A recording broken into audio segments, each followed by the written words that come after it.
good morning, everyone. Thank you so much for coming. Really excited to be here today. It's a very special day. It's a special day for one of the best Olympians for the 2012 squad, Great Britain squad, Anthony Ogogo, to turn pro. But it's a big day for us here at Golden Boy as well. As you all know, the UK market has a very special place for us. I think we've built up a very good name recognition here in the UK. We've been involved with some of the biggest names of the past 10 years or so, from Ricky Hatton to David Hay, Joe Calzaghe, Amir Khan. So we really, I think, made the mark on the UK boxing scene. I feel that we have a great fan support here in the UK, but for us today is a very, very special day. Who is that?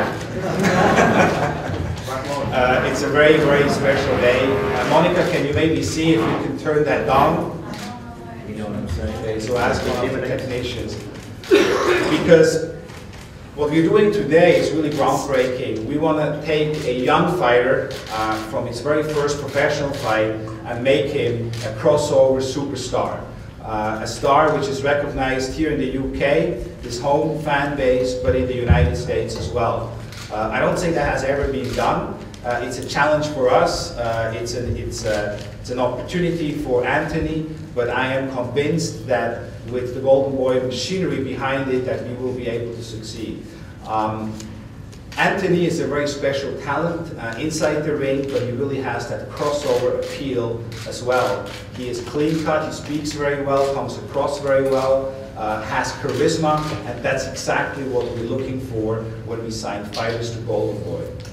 The idea here is to have Anthony fight regularly in the UK, but regularly in the United States as well, on some of the biggest bills which we have, including the Mayweather fights and on and on. We really want to show the world, if you have the right talent, with the right charisma, that the sky's the limit. And I think with Anthony, we have that opportunity. I don't have to tell you the background from Anthony. You know his amateur background, you know what fighter he is, you know his personal story, so I'm not going to go there. But we are planning, Golden Boy is planning to do 4 events a year, live events from the UK under the Golden Boy banner.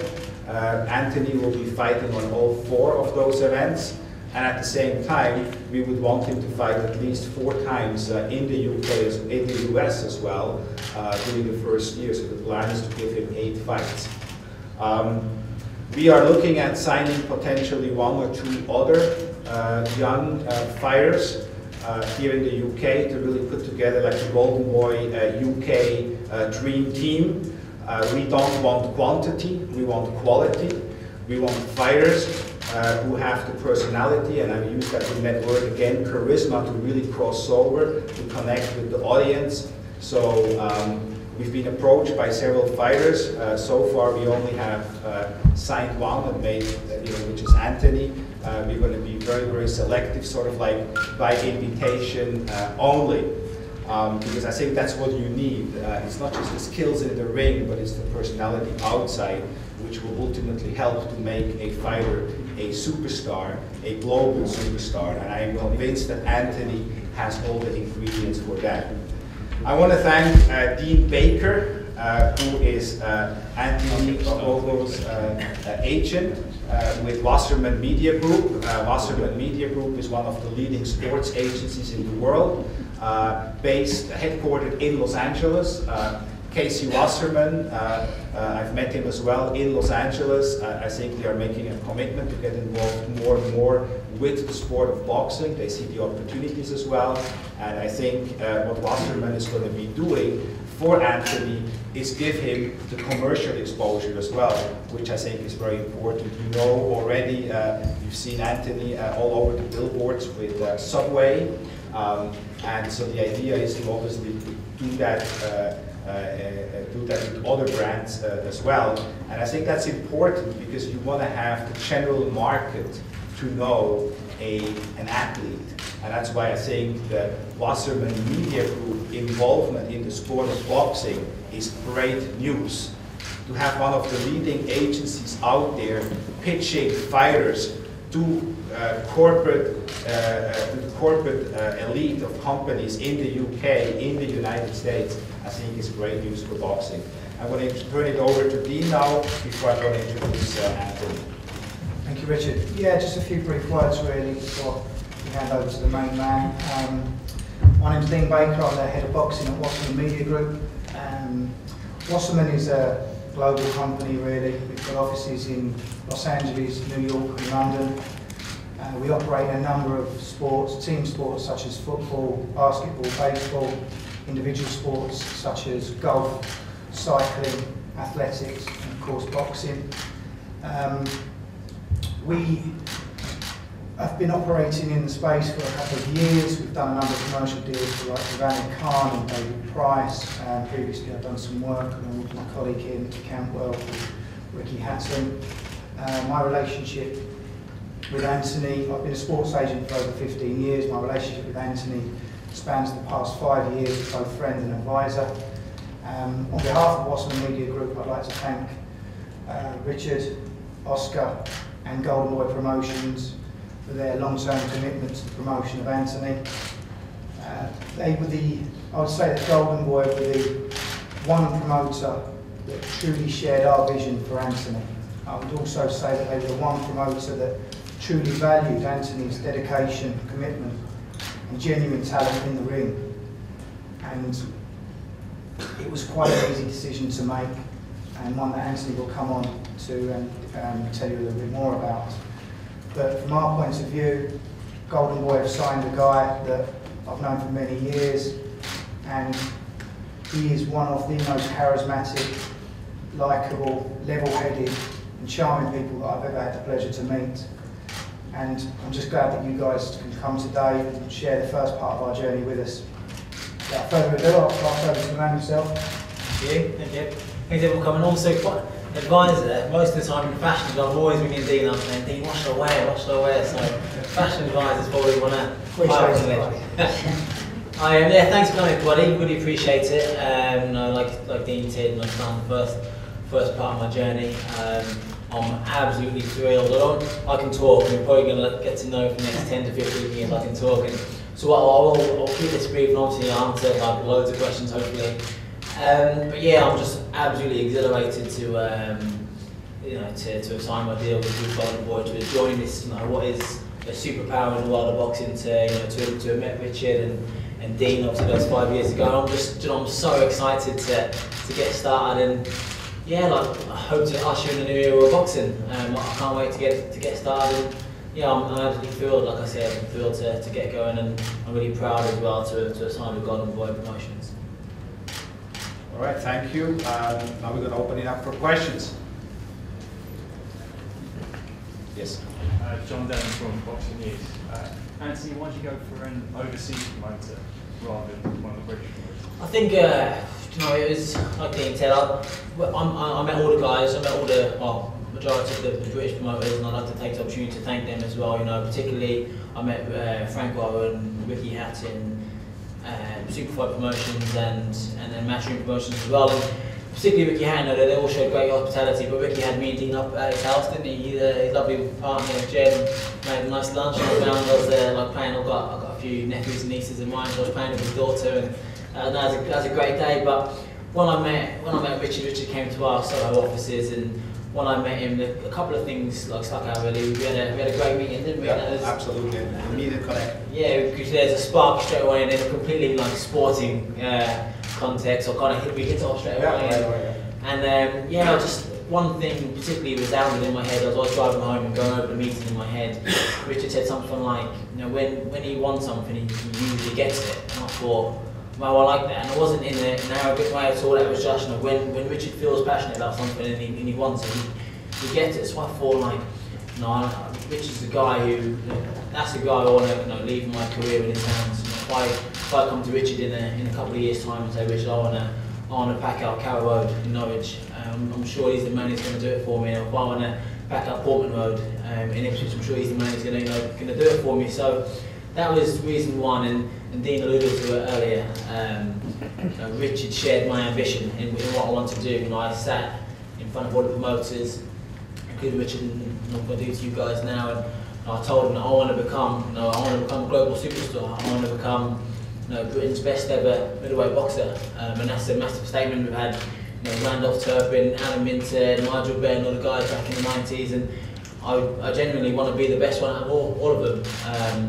And when I told him, this is going on a bit now, but I want to become, knighted in the future. I want to become Samson, Ogogo. I want to become all this stuff. When the guys got their MBEs in there recently, I was gutted I missed out. Because being such a patriotic Brit, I was gutted I missed out. But I want to get my MBE, I want to get my OBE, and become knighted. So I've got massive aspirations, as you can gather.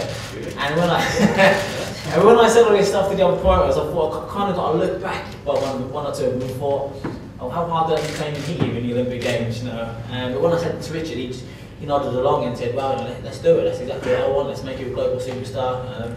Let's make you synonymous with boxing, and let's get it done. So that's pretty much now, isn't it, really? Yeah, no, you're absolutely right. Great first meeting. We immediately connected, and I felt that Anthony has the skills in and outside of the ring, and so we really felt, I walked away from that meeting and I said, I really hope that Anthony had those same feelings, and then you sent me an email later on that night, probably one of the best well-written emails I've ever received, so I saw that he really comes across very well, and then from there on, we pretty much worked out the details. And for me, having been involved with probably the biggest fighters of this generation, whether if it's an Oscar De La Hoya, Floyd Mayweather, or Shane Mosley, or Bernard Hopkins, or Marc Antonio Barrera, or Manuel Marquez, and on, I gave Anthony my word, shook his hand, looked in his eyes, and I said, I am personally going to be involved in guiding your career and doing whatever I can personally to make you and help you become that global superstar, which I believe you can become. And we have taken in the United States fighters from the first fight to become world champions. You look at an Adrian Broner from the first fight, and now he's the best in his division. You look at the Danny Garcia from the first fight, and now he's best in his division. You look at an Abner Mares from his first fight, and now he's the best in his division. And I believe we can do the same with Anthony Ogogo. And it's going to be interesting to see that those parallel roads, building him up in the United States and building him up here in the UK, on what kind of impact that will have on him and on the sport to really transcend the sport of boxing and become a crossover star. And that's really the plan here. Tom Hopkinson from the Sunday People. What makes you think you'll be a good pro? I think a few reasons really. I think I've got I've got that winning determination. I've got that uniqueness. What I think all successful people in life have. Like you said about Oscar earlier. Oscar has achieved everything in boxing, more than anybody else would have thought he would have. And that's he's got that uniqueness where he wants to succeed. And Richard has in your line of business. When Richard and Oscar came together 10 or so years ago and wanted to make Golden Boy the biggest company in the world, they've gone and done that within boxing. And I think I've got the same thing. I think the reason why I know I'm going to be successful in this game is because going back 18 months, I was told that when the Olympics were going to happen for me, my shoulder was pretty much hanging off, and I spoke to John a few times, and Ron, you saw my journey to the Olympic Games. My shoulder's basically hanging off. The surgeon said, give it a miss, you're still young, go to Rio. And I thought, who's this guy telling me what I can and can't do? So I rehabbed it super quick. I used to wake up early in the morning. I used to wake up in the middle of the night to rehab my shoulder. I used to use a 1 kilo dumbbell when I felt like 100 kilos. And I used to work so hard to the point that I was in tears, to the point that I had sick in the back of my throat. That's the magnitude, that's how important the Olympic Games were for me. And I got there, I was 6 point downs again. John, I know you were there and we discussed it there. I was 6 point downs going into one of my fights against a Georgian, and that doesn't really get turned around in amateur boxing. Nobody pulls back 6 points going into the final round, and I managed to do it just because of that hard work and determination and all the pain I went through and rehabbing my shoulder, and that's that grit and determination that I have, and I think that's innate in me, and I managed to kind of pull that back and I qualified. And then even in getting to the Olympic Games was hard. I don't think anybody, any boxer, any other athlete had as hard a journey as me going to the Olympic Games. And then prior to the Olympic Games, you probably already know, my mum was taken very seriously ill, to the point where I pulled out of the Olympic Games. 6 weeks on the eve of the Games, my mum, yes, was taken very, very ill. So the point where I pulled out, didn't do a stroke, didn't do a press up, didn't do a sit up, didn't do a run, didn't throw a punch for 3 weeks. I was by at bedtime. I didn't even really want to go through the Olympic Games yet. My sisters kind of played the guilt card. They said, look, mum's going to get better. At this point, we didn't know whether she was not going to live or die, and it looked like she was going to look like the latter, for a long period of time. And they played that guilt card. So I went back to the gym, went back to Sheffield after 3 weeks of doing nothing. 3 weeks, 2.5 weeks before the Olympic Games started. Had my first spar. Didn't want to be there. I wanted to be back with my mum and with my family. First spar, my head was all over the place. I threw out a slow jab, and I sparred with Fred Evans, who obviously went on to get a silver medal in the Olympic Games, a great fighter. I threw a slow jab out, and he slipped in and threw it right into my body, broke my rib. So there I am, with a broken rib on the eve of the Olympic Games. I didn't want to go. My mum was like desperately ill. I didn't want to be there, but I kind of managed to somehow, go in a trance, kind of put it all together, went to the Olympic Games, and even at the Olympic Games, I had a horrible draw, had a tough, stinking draw. And even despite all that, I still kind of managed to kind of keep it together, win a medal, and become and leave the Olympic Games with some success. So that's why I know as a professional, I've got that, and that's innate in me now. That's better than me. I've learned that from my mum. I've got that work ethic and that ethos from my mother. That I know as a professional, with the best promoter in the world, the best manager in the world, who I class as one of my very, very best friends, who's going to do right by me. And do right by me is, I trust my career, I trust the man of my life. So with all this team around me, I'm going to get the best trainer in the world to work with me. I just can't see, with my talent and my determination, I can't see I'm going to fail. And that's not meant in an arrogant way, that's just meant in a confident way. And I believe in my talents, I believe in these guys around me on this table, and I believe I'm going to, like I said, I'm going to try to be the best middleweight I've ever had from this country. Anthony, Chris from East Anglia the other time. How difficult a decision was it to not stay in the amateur game and maybe go for Rio in 4 years' time? It was relatively difficult because the squad's great. The setup they've got up in Sheffield is phenomenal. The coaches are great. I've made some great friends up there. But it was just a case, and I genuinely was like humming and hawing what to do for a period of time. Hadn't met many promoters by then. Went back up to Sheffield and I sat on the ring apron, I looked around, and I just thought, I don't know if I can do this for another 4 years. They were talking about the Strandja Cup, which is a tournament I won in 2011. It's a really, really hard tournament in Bulgaria, minus 15 degrees in February you go, and it's just, I didn't want to go from boxing in the XL Arena, 10,000 people chanting a go-go, like being like the centre of attention somewhat, to go into the Strandja Cup and box in a school hall in front of 50 people. I just didn't want to do it. And then I met Richard, and then he told me I could be potentially boxing on Mayo undercards in the Imperial Grand in Las Vegas, or I could be having I could headline big shows here in East Anglia, in London, in Manchester, in Birmingham, around the UK, and captivating the national public. So when I kind of weighed it up, I thought, I've gone to London. London was amazing. Rio is not going to be as good because you're not going to have that passion of the local people. Then it was an easy decision, and then when I met Richard again, it was an easy decision of who's to go with, and gone on from there. Now we're all sitting in this room together talking. Hi, it's Chris Osborne, Business Sport. Is there a first opponent lined up? Do we call a date, anything like that?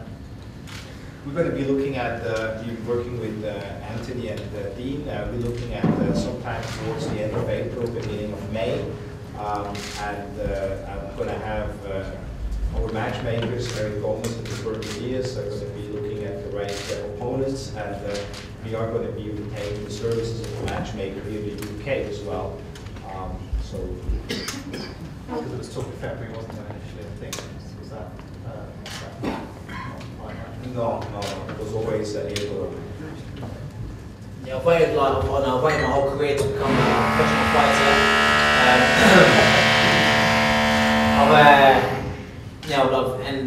I'd rather take an extra couple of months and make sure when I step through the ropes, I'm in unbelievable shape, and yeah, I'm just I want to go from the off. I want to say, my first fight, I want to build on that on the first time. So I'd rather take the next couple of months, get everything sorted, meet with Richard, meet with Lee, and sort my career out. One preference of whether that be in the States or in that first one as well? Well, we're gonna see what makes the most sense. When we're gonna do the first card, when we're gonna do the first card here in the UK, I want to make sure it's a big card. We're not gonna come and do a little golden boy event. So I want to plan it right. I want to have the right setup. I want to have the right card, the right teaming partner, and that's very important. So I'm not going to rush into that. But at the same time, I don't want to hold Anthony back. So we're going to see which one makes the most sense.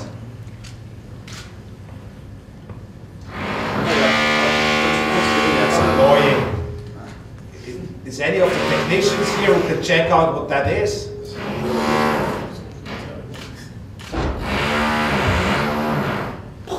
Room 28, shut up! They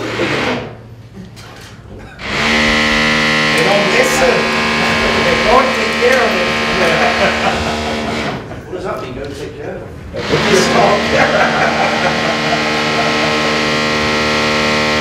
Oh my God.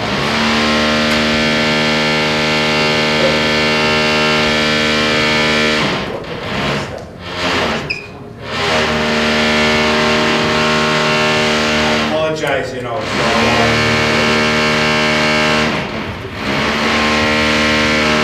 It's Monica here. She's hanging back, okay. Horrible, it's getting worse. It's Frank Warren. It's Frank Warren. Frank Warren.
Maybe we solved it.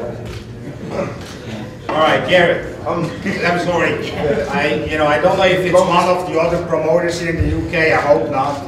Because actually I reached out to all of them. I met with all the significant promoters here in the UK, and I assured them that I'm not here to rock the boat too much. But maybe they didn't believe me.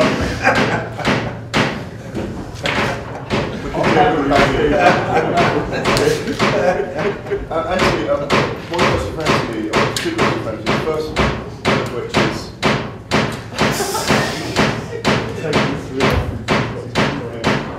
was beating Gavin Kitcher of the world #1 at the Olympics part of the reason for turning pro as well? Obviously, speaking him on. Was that one? Yeah. I think so. I think the game's really frustrating for me because I boxed to be the best guy in the competition. He was like shooing for the gold medal. The Japanese fighter, Murata, is a very, very good fighter. He beat him up really in the World Championships final, and that's quite frustrating for me to not go on and do better. But like I said, like I alluded to earlier, my draw was tough and took a lot out of me. I think the main reason for not staying amateur is because London was so great. London was amazing. Everybody got the chance to go down to at least one event, and if you were at the XLE and you saw how amazing it was, and I just don't want to go to Rio de Janeiro and box in a half-empty stadium because like, that's what they were in Beijing. And I want to kind of leave my Olympic legacy. I've had an extensive amateur career. I've enjoyed every single year of it. The ups and downs I've learned from, and I've developed my character from it. And I've just thought, what an amazing place to leave it, you know. And if I am going to turn professional, I need to do it now, and I can give myself a good 10, 12 years of carving a professional career out. And if I did want to be, you know, if I do want to be better than Anna Mentor, not better, but alongside and held in the same kind of esteem as this great, amazing fighters like that, I'd even give myself a good 10, 12 year career and do it. So I thought now is a chance. If I stay another 4 years, I potentially may never turn professional, and I'll be one of those. I'll be an amateur fighter who people tend to forget in 10 to 12 years. So I thought this was definitely the time to do it now. And the second part of that is obviously being signed by you know, as you say, a kind of power broker in world boxing. Do you intend to have sabbaticals where you go and do some of your training in America as well? Could you talk about that? Yeah, no, I'd love that. And I've discussed with Richard numerous times. Obviously, and the guys that know me here know that I'm very patriotic. You know, again, I don't know if there's anybody in the Olympic Games across all the countries who was proud to represent their country as I was, you know, and has worked as hard to get to the Olympic Games as I did. And I'm very much a British fighter. You know, I don't want people to have that to misconstrue that fact. You know, I'm very much a British fighter. But listen, you know, in America, that's where a lot of the big guns are. That's where, like Richard said, the Adrian Burners come from, the Floyd Mayweathers come from. And if I can go over there and spend some time in America camp, and spend some time in the wild card, or spend some time sparring with Peter Quillen, you know, the middleweight world champion, that's only going to bring me on. It's only going to benefit me. So I think the beauty of this deal is I can stay here, I can train here. I want to do a lot of my training here because I'm very much a British guy. But I also get the best of both worlds, where I can go over to America and can go down to Mexico and spar some top fighters, Sal Alvarez, and amazing people like that, and learn, because I don't want to box myself off and become like a European style fighter, you know, what the Americans call. I want to become an all-round fighter. I want to become, like I said, the best fighter I can possibly be, the best middleweight out there. And that's going to happen through a lot of hard work and determination, and a lot of hard sparring, a lot of hard training here and over in America. So I think that's one of the beauties, one of the things that appealed to me greatly about this partnership. Thank you. Thank you. Do we know yet who you're going to be training with? Not yet. No, not as of yet. I think again the beauty of it, I can go and I can explore, and I can go and work with different coaches. I don't particularly want to have 6, 7, 8 different coaches throughout my career. I'd love to have just the one guy. So I'm going to spend probably this year traveling around Britain, traveling around the US, and working with some different guys and learning different things, adding different strings to my bow, you know. And I'm going to do, obviously I'm from East Anglia, I'm going to do a lot of my work with Graham Everett over in Norwich. He's a brilliant coach. You know, he's very much underrated. He's done a lot of good things with like limited pool of boxes and a limited ability. So I'm going to do a lot of work with him, and I'm also going to continue to go up to Sheffield and spar some of the amateurs, because being the young, I've done a lot of sparring with Carl Bosch over the last 2 or 3 years, and we've all seen how phenomenal, how he's managed to kind of elevate his game to another level. I'd like to think I had like a small part in doing that. You know, my speed and my sparring has definitely helped Garmin train himself. So I want to go over there and go up to Sheffield and spar some of the amateurs, you know, retain my speed and retain my quickness, and you know, go to America. So hopefully by the end of the year I'll have something a bit more structured, a bit more in place. But now, you know, this first year when I'm out learning, I'm like a blank canvas. You know, you can paint whatever you want on me. I can go and learn some stuff. Does that mean, Anthony, you don't know who's going to be in your corner for your first professional? Not as of yet. No, I've got a couple of ideas, but I'll discuss with Dean, I'll discuss with Richard, and yeah, I think the first year is all about learning. I think the first year is all about learning, and as I'm new to the professional game, every single person out there, and you can probably teach me like a whole notebook of things. So I'm very much blank canvas. I want to learn, I want to absorb as much information as possible. So this first year I want to kind of learn different things, see who I like, see who I will gel with, and then by the end of the year, hopefully before, you know, by the summer that'd be great, but hopefully before, have somebody who I trust, you know, completely. And every time I go in the ring, if they say throw a double jab, spin around, and then kick him, then that's what I'll do, because I trust him that much. So yeah, hopefully by the end of the year I'll have something a bit more structured. The right choice, yeah.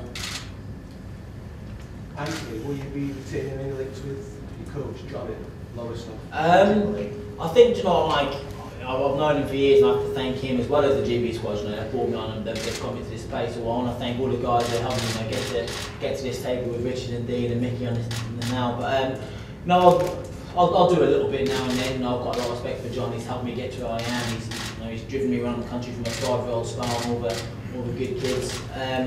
Yeah, so I'll do a little bit. I am going to keep to my roots, but obviously to this stage now, I'm going to be eventually in the next 2-3 years boxing the best fighters in the world. Therefore, I'm going to need the best coach accessible to me, the best coach in the world, which I'm willing to get. But someone like him, well, he's known me great. You know, I walk into the gym as a 12-year-old, he's the person behind the counter, you know, taking my subs money, taking my £1.50 from me. So whenever he tells me some advice, I'm never going to take it on board. But my main trainer is obviously going to be in a highly respected, regarded, you know, professional coach. Okay, if there are no other questions, I want to as well thank you to all of you from the media. I always feel very welcome here, and I want to thank you. With many of you, I've built special relationships, friendships, and if it wouldn't be because of you, I don't think I would be here and make that step for Golden Boy. So I really appreciate the relationship I have with you, the support you have given to Golden Boy, and I hope I can count on your continued support. I'm always accessible to all of you, and really a big thank you from me to all of you. Thank you, and we're going to be available now for one-on-ones as well. Thank you.